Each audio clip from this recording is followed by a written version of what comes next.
Friends, ఇండియాలో 99% చోట్ల తండ్రి ఆధిపత్యం ఉన్న సమాజమే కనిపిస్తుంది. కానీ మేఘాలయలోని కాశీ గిరిజన సమాజం ఈ రూల్స్ ని పూర్తిగా తలకిందులుగా ఉంటుంది. ఇక్కడ ఒక పిల్లవాడికి తన తండ్రి ఇంటి పేరు కాదు, తల్లి ఇంటి పేరు వస్తుంది.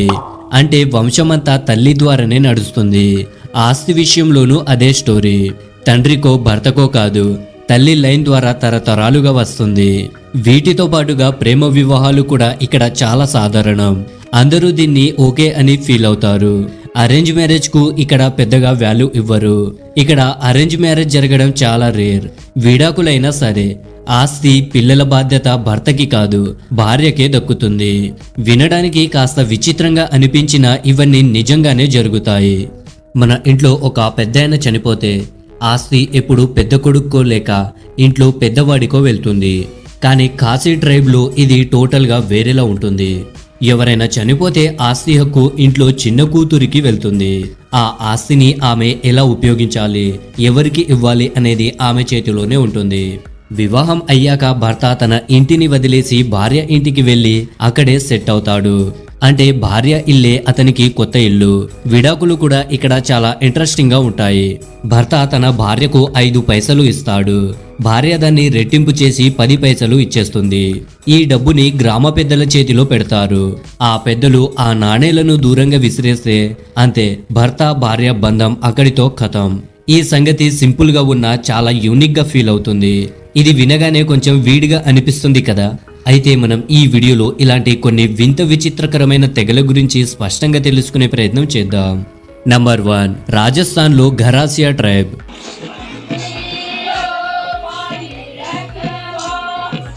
ఫ్రెండ్స్, ఈ ట్రైబ్ దగ్గర ప్రేమ, వివాహం, జీవితం గురించి ఒక టోటల్ గా డిఫరెంట్ ఐడియా ఉంటుంది.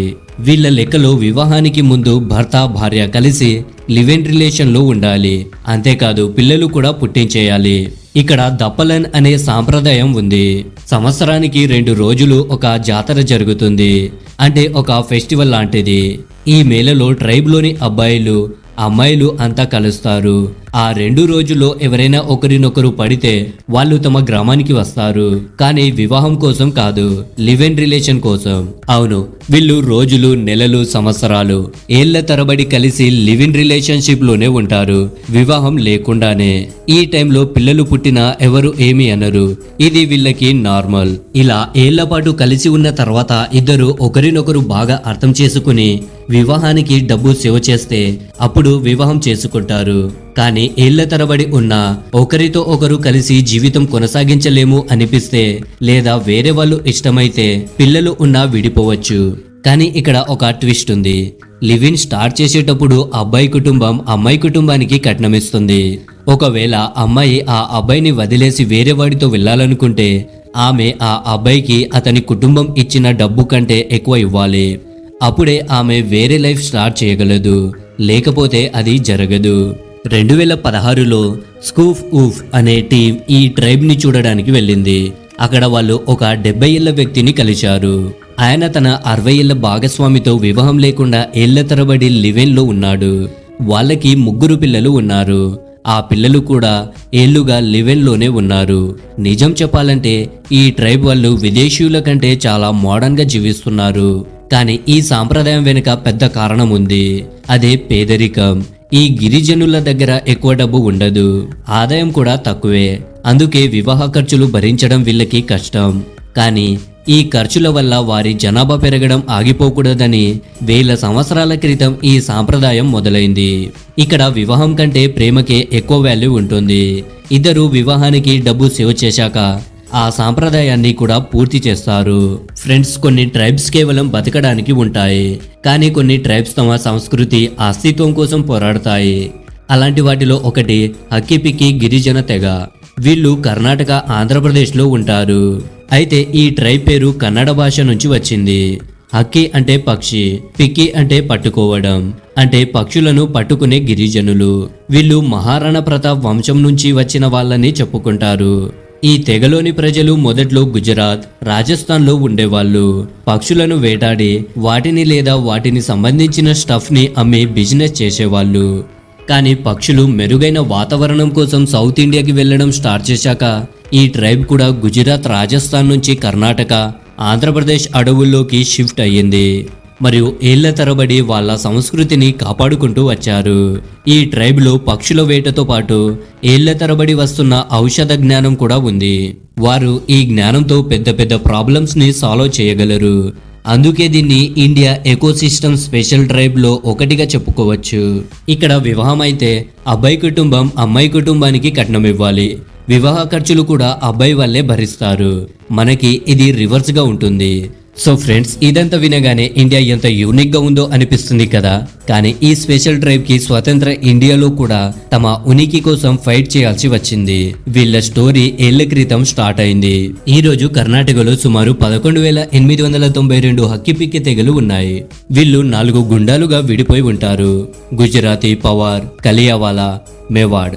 ఇండియా స్వతంత్రం దేశం అవ్వకముందు ఏళ్ల నుంచి వీళ్ళు కర్ణాటక అడవుల్లో ఉంటూ వచ్చారు.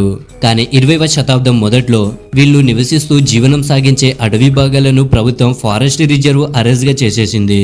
వీళ్ళు అక్కడ ఉండడం కాదు కదా, అడవిలోకి అడుగు పెట్టడానికి కూడా బ్యాన్ చేశారు.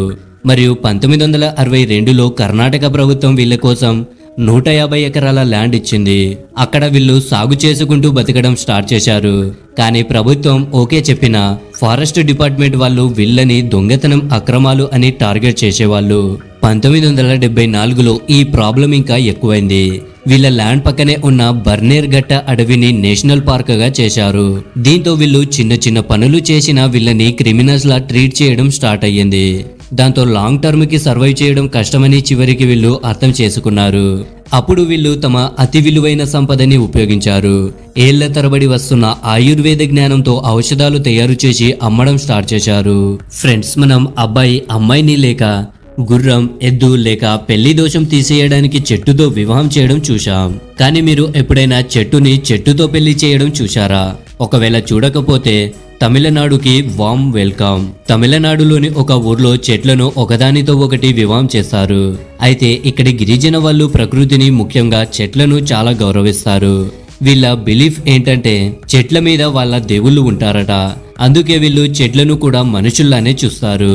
కావున తమిళనాడులోని కొన్ని గ్రామాల్లో పాత చెట్లను ఒకదానితో ఒకటి వివాహం చేస్తారు. పూర్తి ఆచారాలతో ఊరంతా కలిసి ఈ వివాహాన్ని జరిపిస్తారు.